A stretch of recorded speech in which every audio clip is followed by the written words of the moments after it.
It's a real pleasure and privilege to introduce Professor Sheila Jasanoff, who doesn't need an introduction to many of you. She's an absolute legend in her field. Officially has the title Pforzheimer Professor of Science and Technology Studies at the Kennedy School at Harvard.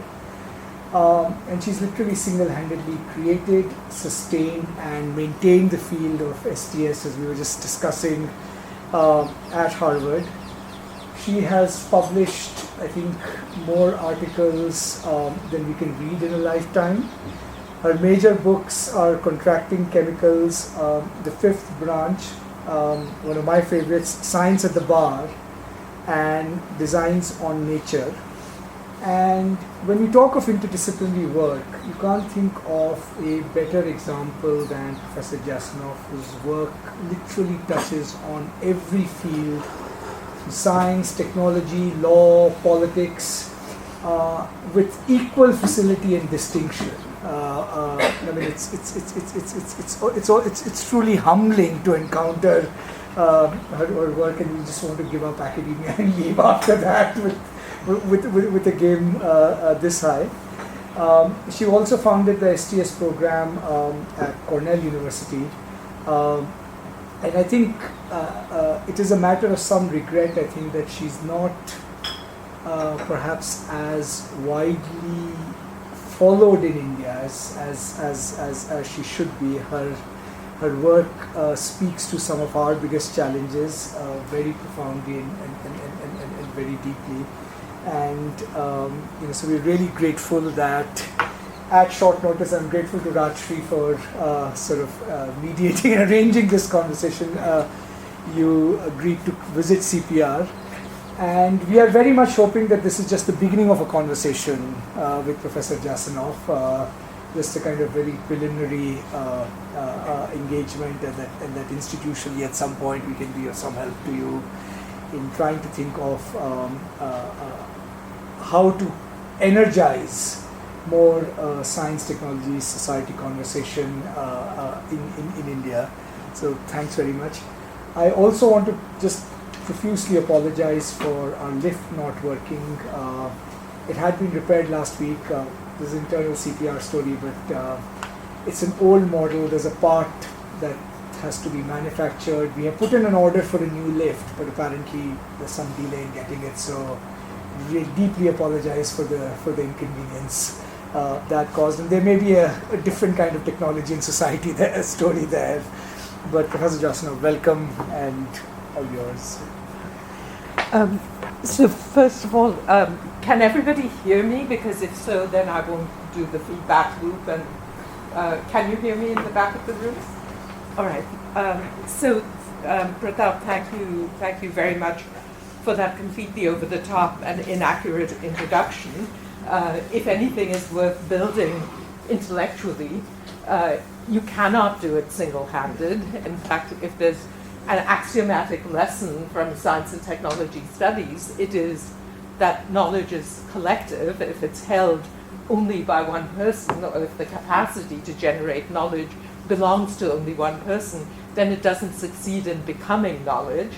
So in that spirit, first let me deny what Pratap said, or at least 3/4 of it, and secondly, thank all of you for being here so that we can be part of this collective that is forming some new ways of thinking about things. The India part, sadly, is not quite inaccurate, but it should be said that I don't think that I could have played the role that I play in STS if this had not been the country of my birth, and if this had not been actually the country of my citizenship until I very reluctantly had to give it up in order to be able to travel around the world, which was becoming very difficult for me. So just as one short little anecdote, I have a small book on innovation and ethics in the making, and the editor I'm working with said that, so he's not an STS person at all, he just read this book as a stranger, and he said, many of your examples seem to come from India, and maybe you should make that more prominent in your introduction. I mean, sort of highlight that. And of course, my examples come from India, but I was not, sort of consciously thinking of making a statement about it. But, maybe now I will. So in that sense, I'm still. I think my family left the country 59 years ago, which is twice as old as many of you are. But it's a very strong pull and tie that remains. But what I'm going to talk about today is indirectly about a problem that everybody's familiar with in India, but my own research about it has not been largely based in India. And that this is also something we can talk about in the discussion. I made a strategic choice long ago that I would carry more authority speaking in the West if I spoke about the West and not about India. Because then the danger of being typecast, oh, you're the Indian who works on India, I'm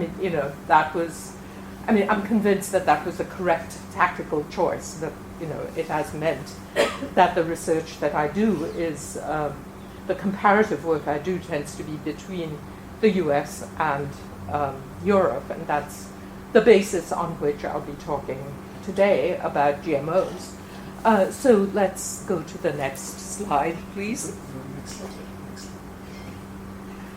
So in one way to bracket what I'm going to say to you is with books, because they contain ideas, and the two works that are bookends for this talk are Designs on Nature, which Pratap mentioned, I think, and which came out 10 years ago, and this new book which just came out, I think, earlier this month, called Dreamscapes of Modernity, which is an edited volume, but it's an edited volume built around my own ideas about sociotechnical imaginaries, and I'll introduce that idea slightly as we go along.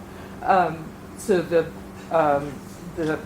Designs on Nature book was a study of the regulation of biotechnology in Germany, Britain, and the US over roughly a 30-year period. And Dreamscapes of Modernity is more a theoretical exploration of how certain kinds of ideas about what the problem of science and technology is, or what the promise of science and technology is, how those collected ideas become parts of governance projects, and in that sense occupy space and are pursued in certain kinds of ways. And again, I'd be happy to talk about details, but this is just to say that conceptually this is the writing space that I'm speaking from. So let's move to the next slide. This is just a very quick introduction. So to some extent, all of the talk of GMOs, whether it's in agriculture or in biomedicine, can be seen as a special case of risk governance, which has been a prominent part of what modern societies are trying to do and trying to accomplish all over the world. So I want to start with some of the paradoxes of governing risk, then I'll introduce the idea of imaginaries, and then I'll talk about the particular ways in which the US imaginary of what is at stake in GMOs and their governance has come into being, and how it survives in spite of challenges.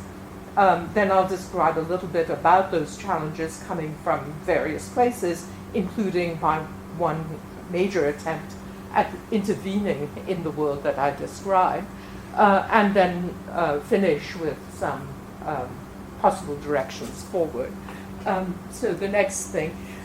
So much of my own observations about risk governance come from doing cross-national studies, comparing how different countries approach the governance or the regulation of the same risks. So one of the very earliest books of mine that Pratap mentioned, Controlling Chemicals, was to begin with a study of how 4 countries, France, Germany, Britain, and the US, regulate cancer-causing chemicals. Now, I have to say, Pratap, with due respect to your field, that my political science colleagues at Cornell thought this was a stupid project, because they said, why should you find any differences across countries? You're looking at 4 capitalist, democratic societies.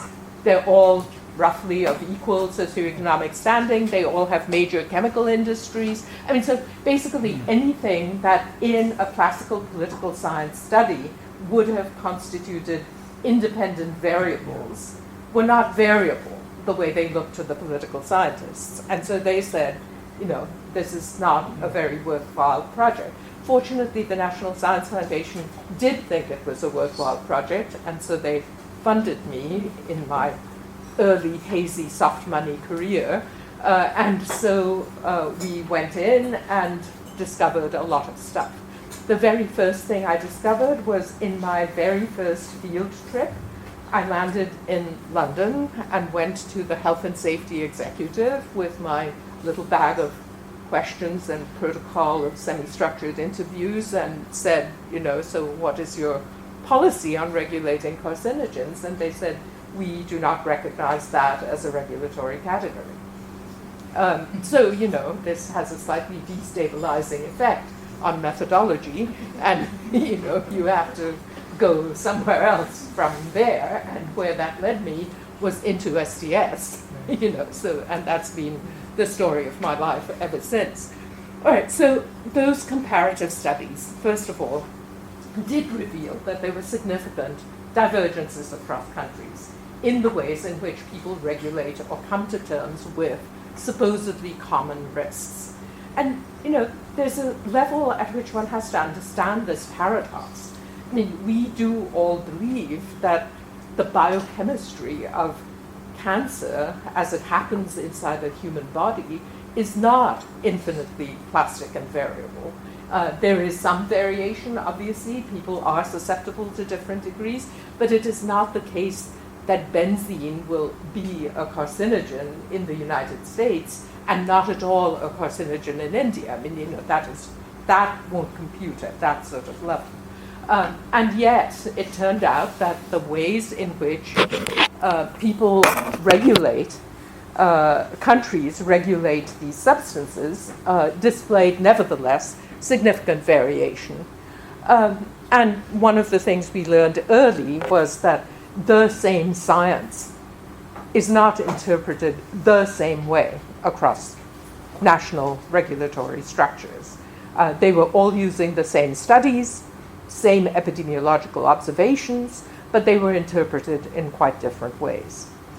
So, because I was working at that time with political scientists, we did decide that political structure was very important and looked at the relatively more adversarial structure of American politics, pluralist politics, no parliamentary system, the president and Congress not being of the same party necessarily, those kinds of factors. And they were important, but they were not the totality of the story. And in that first study, I was not yet an STS scholar, I was just a lawyer, and didn't really understand how to go about analyzing the sociology of knowledge and the politics of knowledge. I mean, in a way, that study led me to doing these things in a different way. So the second generation of comparative studies, out of which I think Designs on Nature comes, was an attempt to try to understand the relationships between institutions and knowledge making in a deeper kind of way, and looking in more detail at the actual practices of institutions, which we did not look at as much in my work in the 80s and 90s of the previous century. Moreover, the world itself was changing, and there were new kinds of problems and new kinds of difficulties that were showing up. So globalization was not a word when I started my work in around 1980. I mean, so people didn't say to me, well, why are you doing 4 countries, and isn't globalization more important than these 4 countries? By the time I was working in the early 2000s, people were saying things like that. And so in Designs on Nature, I specifically took on board why I was not considering the European Union as the entity to compare with the US. At least it was a question. It was not a question back in the 1980s and 1990s. So there were differences arising in political structures, in the ways in which things flow across boundaries. I think that theoretically, the idea that things are more networked and less structural, this was coming into play in the social sciences across the board. And also, I think questions about ethics and responsibility were more on the table and have remained on the table to some degree, in a way that they were not as yet, when I was doing my first set of studies. So let's go on. So against that backdrop, the people who were still confirmed structuralists, political scientists, for instance, raised a question, which is how come in the 1980s it seemed that America was more risk averse, that is, willing to regulate risks more stringently, and Europe was less risk averse, and how come now it seems to have shifted? And GMOs became the paradigm case on the basis of which people said these things. But to some extent, climate change is another such case where, as undoubtedly you know, the US has not got very much in the way of national policy on climate change, whereas many European countries are doing quite a lot more on conservation, on renewables, and so on and so forth. So this led to a kind of binary question that the US used to be risk averse, but now it's not, and Europe didn't used to be risk averse, and now it is. Now, to somebody who thinks about knowledge making and knowledge practices, this does not seem a very plausible way to ask the question. Because political cultures don't change that radically and that quickly, nor do knowledge making practices. So one is tempted to think that there is a different kind of explanation, but in the meantime, there's a conventional wisdom that has grown up around this GMO issue, which I think is quite important to understand in this country and to deal with in some way. So a lot of conventional wisdom explanations have been offered for why there is this difference between Europe and the US. One is that they're just on different timescales, that the US had its controversies earlier and resolved them. I mean, these are all American explanations, and they make America look very good, not surprisingly. And some of them have a grain of truth and others don't.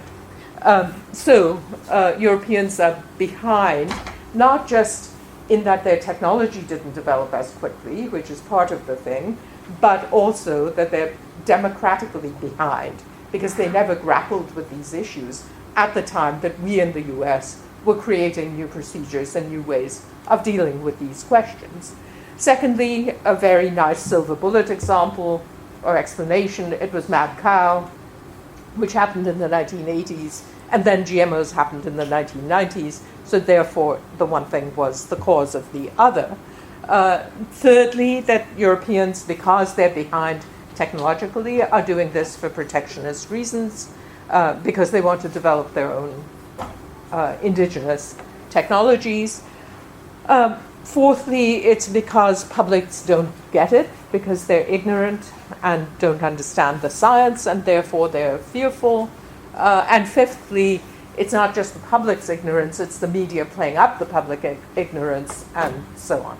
Well, so one can knock these things down relatively easily, and it's an interesting question why people continue to believe these stories. So, for instance, European protectionism ignores the fact that in virtually every European country I know, the government was strongly in favor of building up GMO capacity and biotechnology generally. So protectionism isn't, and they are all, signatories to the WTO. The objections came from the people, not from the governments. The public ignorance of science, I mean, it's a little bit odd to think that somehow there's this black cloud of ignorance sitting all over Western Europe, whereas America has the bright light of enlightenment shining on it all the time. And it certainly ignores the fact that America has its own homegrown anti-GMO activism as well, and the forms that takes. So these explanations don't seem plausible, and yet they stick because they fit into some other kind of thing. So let's go on. So that leads me and others working with me to think that there are at play very powerful collective imaginations of what it is that we're up to with these sciences and technologies, and I call those collective imaginations sociotechnical imaginaries. So the term imaginary is now quite widespread in the social sciences, particularly in anthropology, but to some extent also in political theory. But if you look at the classical works in anthropology and political theory, it's astonishing the degree to which they pay no attention to science and technology.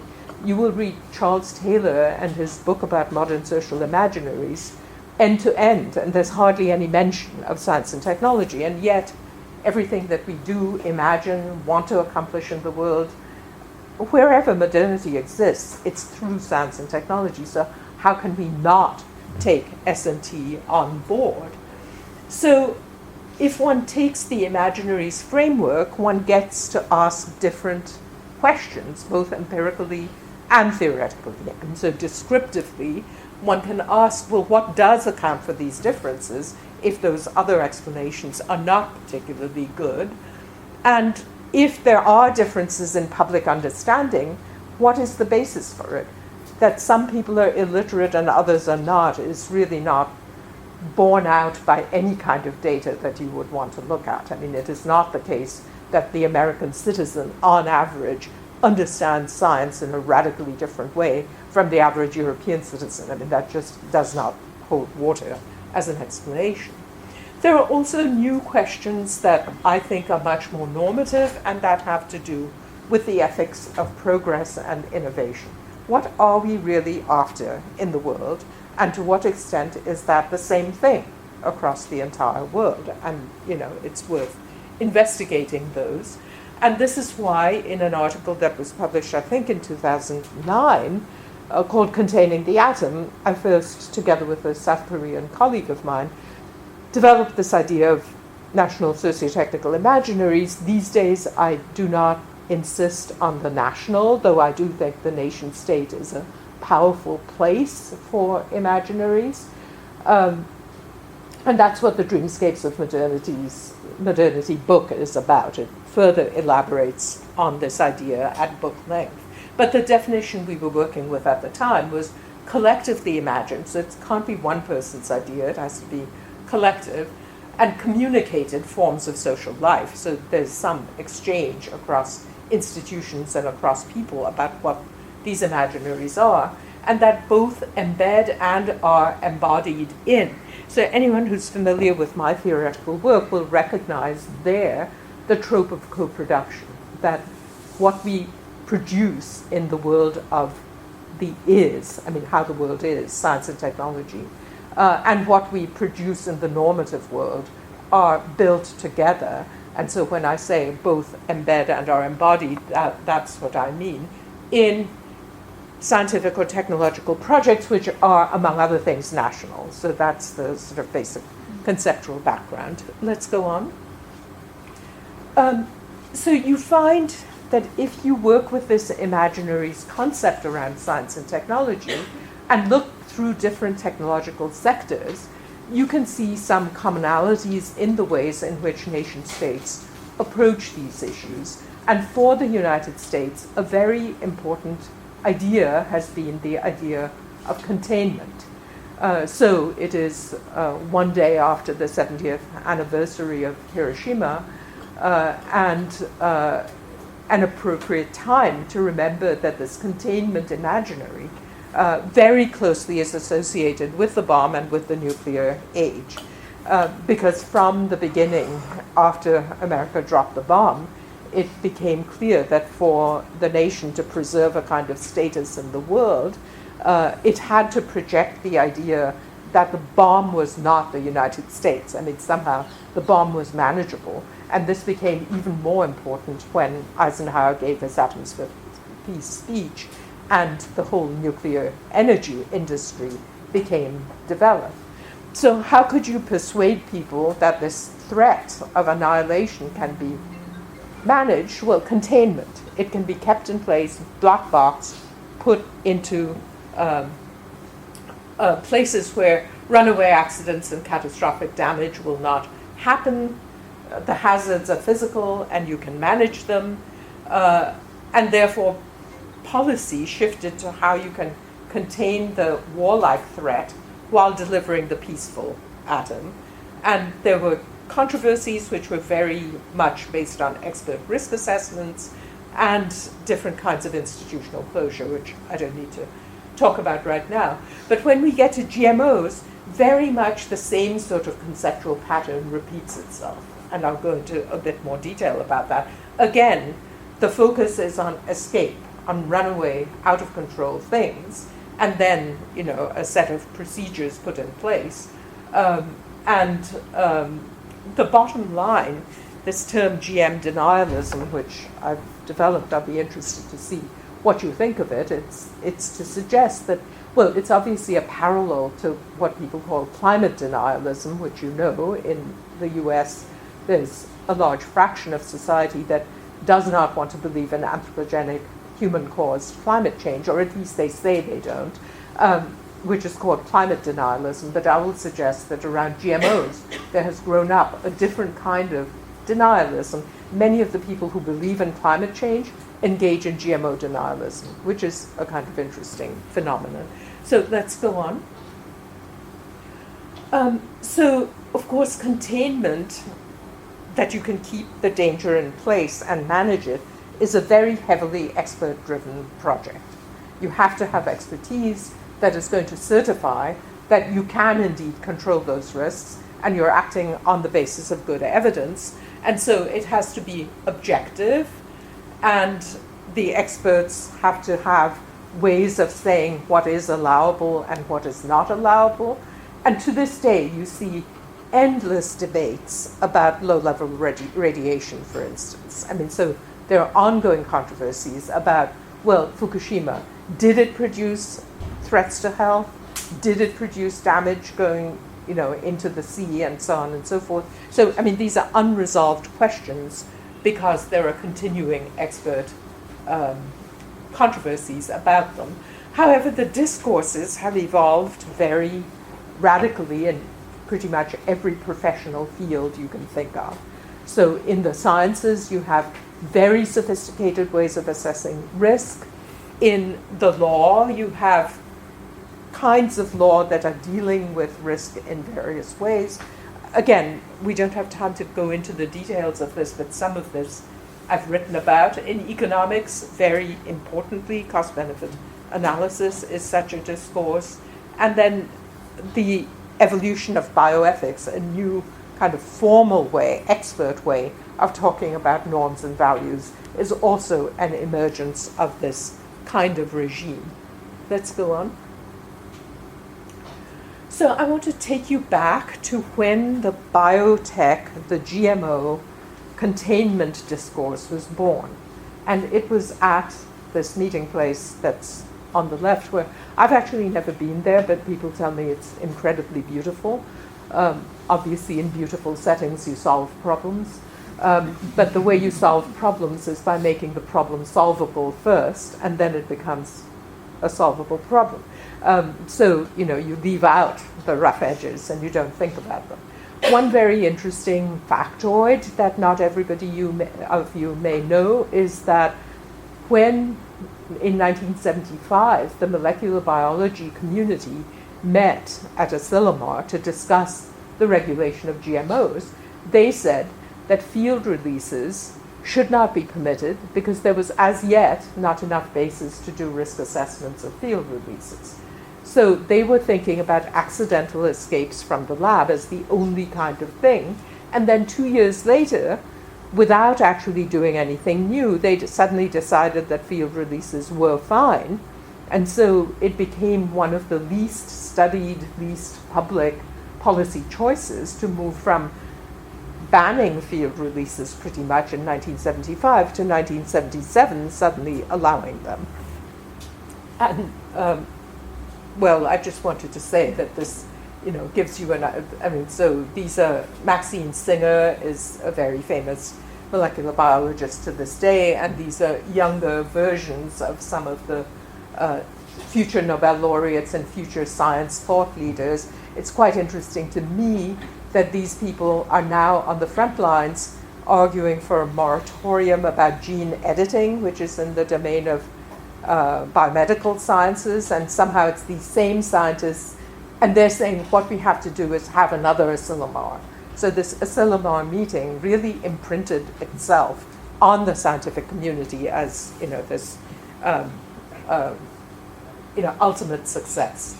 All right, let's go on.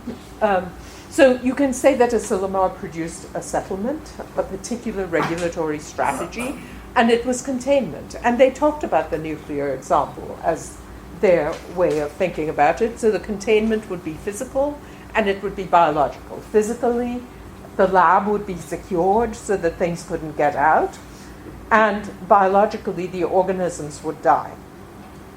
So the biological organisms would be weakened. Now, you'll immediately see that biological containment makes no sense when you're trying to propagate crops and have them flourish. So, in a sense, the whole conceptual structure was antithetical to thinking about GMOs in a serious way. And so field releases were not allowed, and ultimately, NGOs had to bring a challenge saying that, well, you've now authorized this without carrying out an environmental impact analysis. And so belatedly, there was a lot of backtracking, and GMOs were ultimately allowed. And scientists could never understand the legal challenges. I mean, I still remember some of these cases because they were happening while I was doing research, and scientists thought that the American public, the NGOs, the Jeremy Rifkins of the world, were completely barking up the wrong tree because they were asking for assessment or reassessment where scientists had already concluded that there would be no risk, and therefore how could they even have the arrogance to question the scientific judgment. All right, let's go on. So one reason that they thought in this way, part of the imaginary, was that they had this idea that GMO technology is incredibly precise. And this is the type of cartoon diagram that they used to illustrate what was going on. And what's particularly interesting is the extracting the gene of interest. And you can't probably see it from the back, but there are the red in the middle of the blue is the gene of interest, and there are pairs of scissors. And this idea of precision, that gene manipulation is this incredibly precise thing. We can get in there exactly and move it. But it's about the gene, it's not about the context. It's about what you can move around. It's not about the way the organism responds when you've moved it around. And that was just not in their imagination, and it was propagated through these kinds of images, and this is what grabbed the imagination of those molecular biologists. They were not ecologists. They were not thinking about complex interwoven systems, and they absolutely were not STS scholars. So let's go on. So this fed the American approach to regulation from the start. If you don't have to worry about the technique because it's so precise, because we understand the details so well, then why should you waste regulatory resources worrying about the technique? Instead, look at the products and if they're safe or not. And oh, by the way, we've already regulated all those products anyway, so we don't need anything new. So in 1984, Ronald Reagan, middle point of Ronald Reagan's presidency, under the aegis of the vice president, who was George Bush, they came up with a coordinated framework which was purely administrative. It was a framework that just powering up the source. That's all. Sorry for the interruption. Yeah. Okay. So this became a sort of hallmark aspect of American regulation that was not replicated anywhere else. I mean, so in most other countries, you got specific legislation targeted to biotechnology, whereas in America it was an administrative agreement reached among a group of agencies. Yes, well, in the South Asian Sociotechnical imaginary, exactly. the disappearance of power and the interruption to containment efforts and to fluidity very much part efforts. of our risk assessment. Right, so that has to be built in. This is something that American policymakers don't think about at all. They don't think about the fact that the framing of the problem to start with was focused in a way that essentially said regulation was not necessary because we're already regulating all these products, and a different sort of very permissive structure was born, which nevertheless people thought was scientifically grounded. So there emerged in America a sense that non-regulation is the scientific way to go. Now, if you think that, then obviously anybody who's talking about regulation has to be anti-scientific by definition, right? Because if the scientific position is no regulation, then a demand for regulation has to be a priori anti-scientific. And this is, in fact, a way that people have characterized the rest of the world forever after.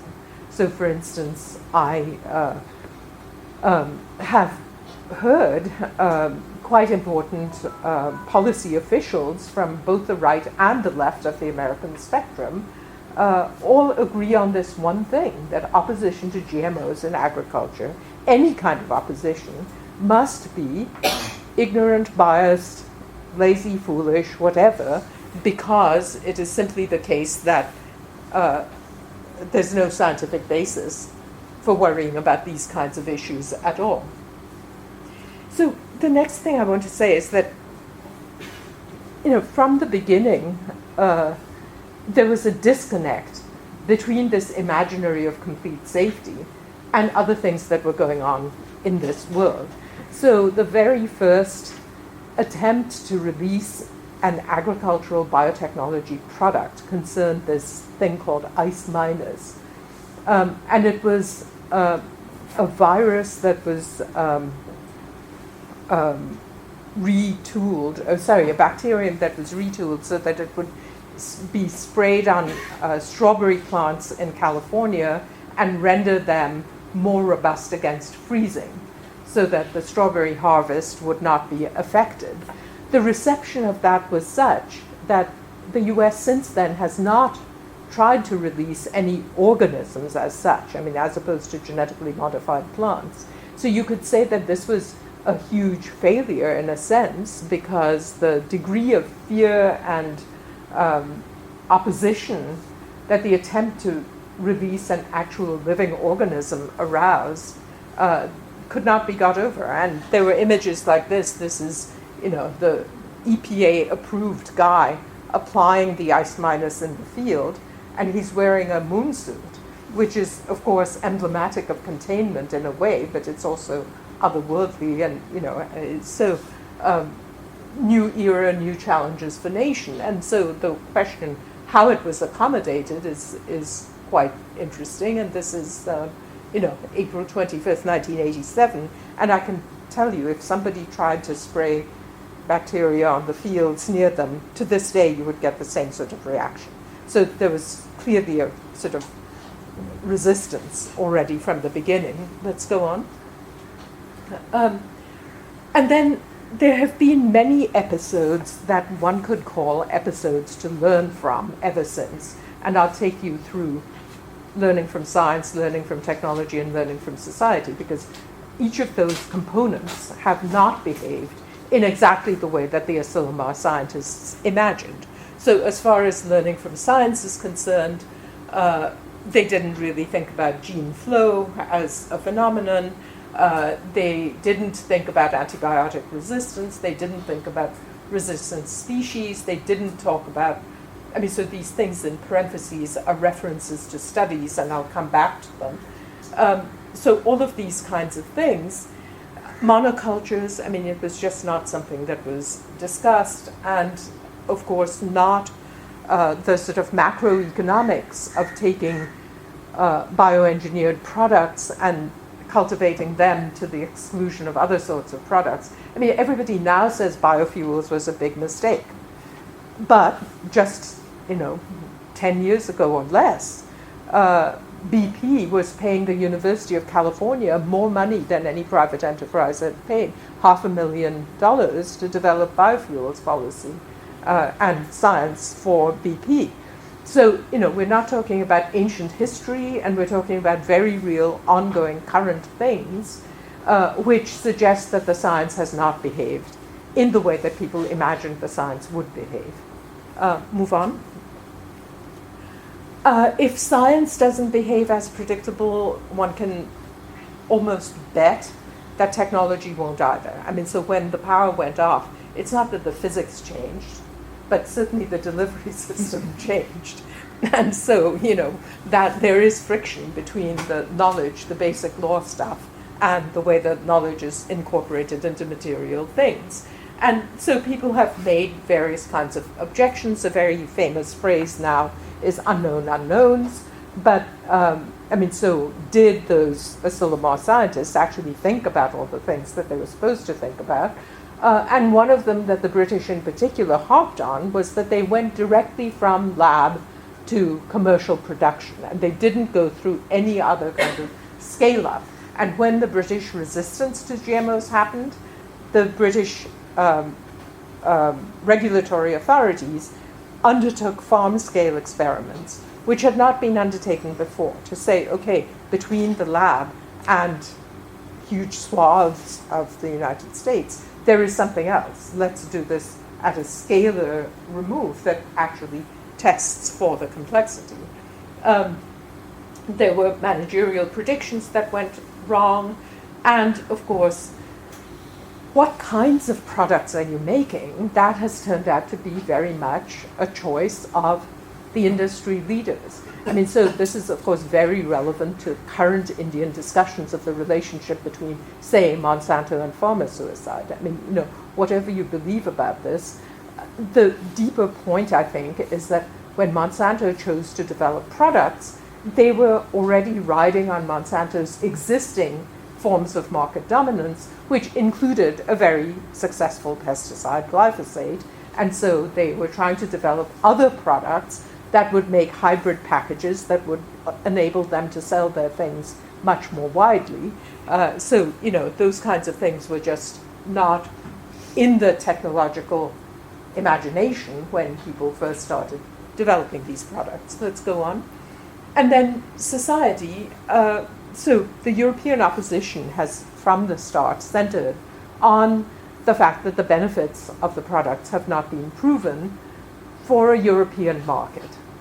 Arguably, it's not been proven even for an American market, but American consumers were not asked. American growers were asked, and to them the benefits were clear, but consumers were not. And in Europe, both consumers and growers have said, we don't see the benefits to us. But that was a kind of, so you can assess costs and benefits all you like, but you have to have the box of costs and the box of benefits right, or you're leaving out things that people care about that are not being assessed. They didn't really think about the lack of demand, and some of the very early products failed because there was no demand. Social and cultural concerns such as animal welfare, which many people care a lot about, these were not in the calculus. And then people worried about the lack of transparency and the fact that there was no responsibility if things went wrong. So these are societal concerns that were not part of any kind of technical risk assessment. Let's go on. So you can line up these different kinds of studies and episodes, and you can see that a very characteristic non-scientific kind of argumentation is being done here. So there's been episode after episode, and I won't dwell on these, illustrating that containment does not work. But the pro-industry response in each case has been different. So the bold writing is the episode, and the non-bold writing is the explanation. So Losey and the monarch butterfly, this is a very eminent Cornell researcher who did a study showing that when GMO pollen from GMO cotton was fed to a very beloved insect, monarch butterfly larvae, 50% of the larvae died. This was not about statistical error. I mean, this was a big result. But Monsanto's response was that experimental situation does not map onto the real world, where in fact we don't have biodiversity, so non-target species are not going to be affected. Anyway, so point counterpoint, every single one of these problems, Starlink and Taco Bell, EPA had approved a product for use in animal feed. Environmentalists went out and measured and found that it was in the tacos of this fast food chain, Taco Bell. It shouldn't have been there because it was only approved for animal feed and not for human food. Explanation? Well, the regulation was bad. Not that, so never that containment doesn't work. Always that there's a different place of failure, which in theory we could have corrected. So I think that this packet of responses illustrates what I'm saying about denialism. I mean, that is a refusal to put evidence from different places together to create a more comprehensive picture that would then make you question your basic assumptions and maybe go back and revisit them in some way. So let's go on. So in the meantime, of course, Europeans were doing their own thing. And I always like the British protests because with their grand theatrical tradition, they go on the streets and do various things. This one happened during the Clinton impeachment business that you may remember. So Tony Don't Swallow Bill's Seed had, a number of associations that are only, there in Britain. But that's 10 Downing Street.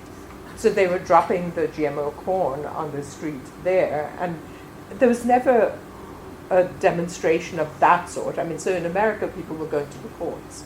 In Britain, they were taking to the streets in these sorts of ways. Let's go on.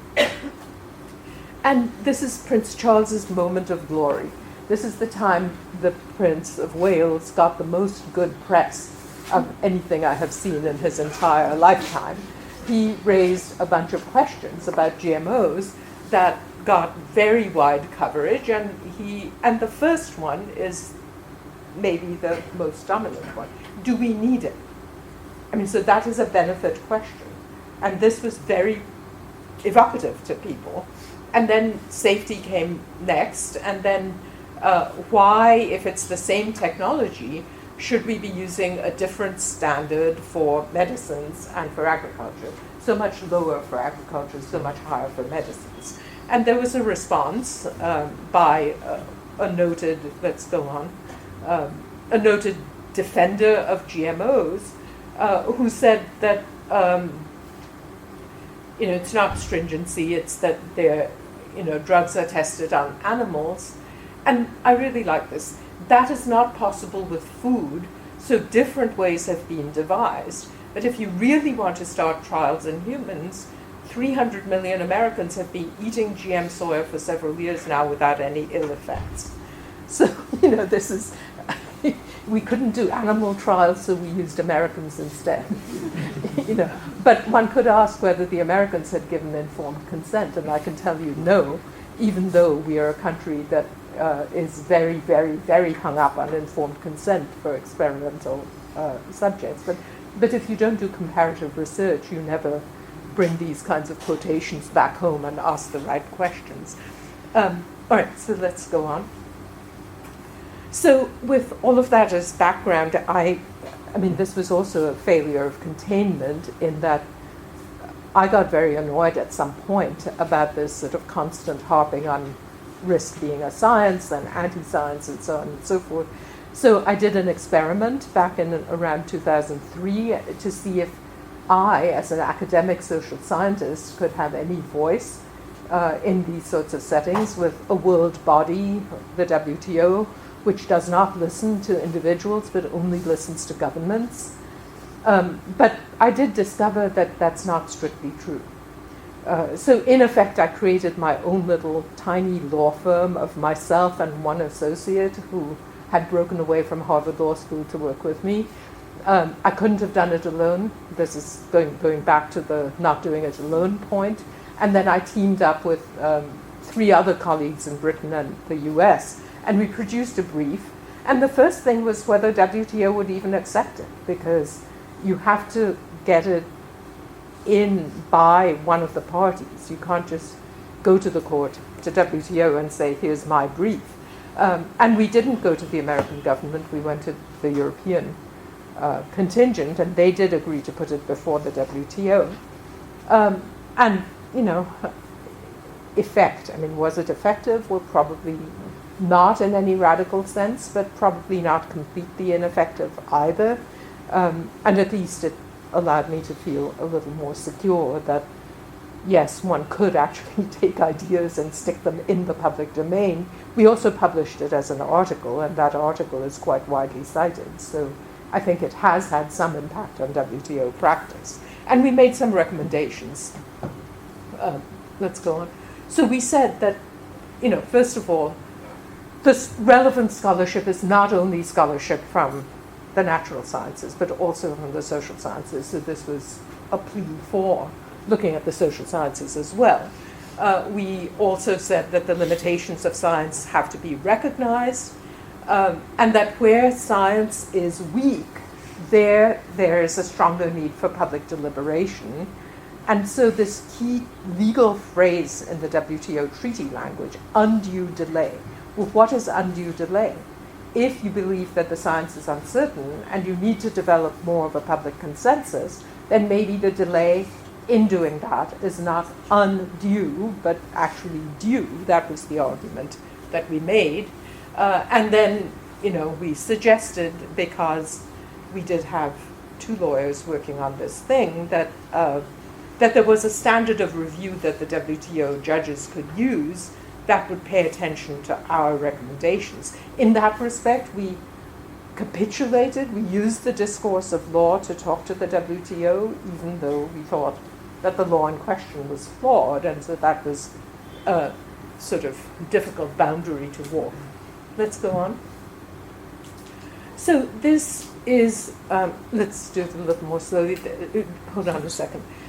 So this is coming to the sort of concluding points in the talk. This is, to me, this WTO, the whole GMO case, makes the case for what I'm calling epistemic subsidiarity. Subsidiarity is the technical term in particularly the European Union that says that a decision, responsibility for a decision, should be pushed down to the lowest level of government where it can reasonably be made. So you shouldn't be making decisions centrally if the real important decision space is down at the level of the local or possibly the regional or whatever. Now, for science, the idea of epistemic subsidiarity is anathema because science should be the same all over. But I hope that by this sort of slightly autobiographical and somewhat more theoretical thing I've laid out for you, you see that that itself is a myth. That is, science is not the same everywhere, certainly not understood the same way, and certainly not picked up and dealt with in the same ways, and nor should it be. So is there a case for epistemic subsidiarity? And I would like to suggest that there is, because there are differences that from a strictly structuralist theoretical point of view should not have existed, but they do. And so nations regulate these risks differently, even though normatively they're in the same place. So if we could go down each point. So they're acting on the basis of the same scientific knowledge. That's fine. They are equally committed to protecting public health and safety. So if one wanted to set up a series of background conditions for epistemic subsidiarity, these might be some of the right ones. Continue. And they value public consultations and democratic processes, and they're seeking to advance national welfare. So we're not talking about people adopting anti-scientific positions out of self-interest, out of a desire for protectionism or whatever. we're suggesting that they have to have these background conditions. Go on. And we find that, in fact, in Europe, through this idea of coexistence that has emerged around GMOs, there is, in part, an attempt to articulate this very kind of epistemic subsidiarity. So you find different countries adopting different positions. In the UK case, what happened as a result of the GMO controversy is new political institutions and new approaches to public consultation. In the German case, much greater attention to the legal standards by which you maintain distances between GMO treated areas and non-GMO areas. And some member states of the European Union have adopted a completely say-no approach. So Austria is a very good case of that. Austria wants to maintain its organics industry. Now, the WTO does not give you a legal basis to say that you do not wish to import a risky product because it endangers a different industry against which it is antithetical. But, that is, in fact, the Austrian case. But there's also a cultural dimension in which Austria does not want to be pushed around to accept technologies that other people have developed just because they think that it is a beneficial technology. So even in this containment and coexistence regime, we see that it doesn't really work totally, and one of the more amusing things is that honey has turned out to be the site where the conflict has crystallized to some extent, because no matter what coexistence rules you put in place, the bees fly around. And Europe is very organic conscious, and they like their honey, and so honeybee farmers have staged these kinds of demonstrations. There was for a while, going back to the parallel between the nuclear and the GMO, there was for a while a short episode in which honeybee farmers in Germany wanted to declare Munich to be a GMO-free city, like a nuclear-free zone. So, talking about imaginaries, you can only explain this in terms of imaginaries. Let's go on. So containment and coexistence are problematic, even if coexistence is a way of trying to maintain epistemic subsidiarity, there will be breakdowns because boundary maintenance is always going to be a problem. So, even if we agree on the principle of epistemic subsidiarity, we still have to consider through what kinds of laws and through what kinds of provisions we're going to maintain that, and that is not itself an easy task. But let me finish up now just by pointing the way ahead. Let's go on. So the GMO case, I've taken you roughly through 35 years of history, and it's still evolving. But it puts certain quite big questions on the map, and I think that those are the ones that have to be answered, not the technical question, are 300 million Americans sicker or not sicker because they've been eating unconsented soy for this period of time. That is just not the right place to put it. It's to ask front and center, what do we want from the technology? And the answer to that may be very different in a country where the average size of a farm is something like 4 hectares or less than it is in a country that has huge agribusiness. So what does one want from the technology is, I think, a big foundational question. Obviously, the democracy question, who decides? Who decides who participates? What is it that we want to protect? Nobody said that health was the only thing that we want to protect. There are other things as well, including nature. And then, of course, the core question of who is going to participate and by what means. So I think that a straightforward rich world, west-west, north-north comparison says that when we look at this frontier's technology, we get back to the foundational questions about democracy. How much the more so in a global world where inequality and structural non-equivalences and so forth are just part of the framework that we live with. So that's the end of my talk, and thank you.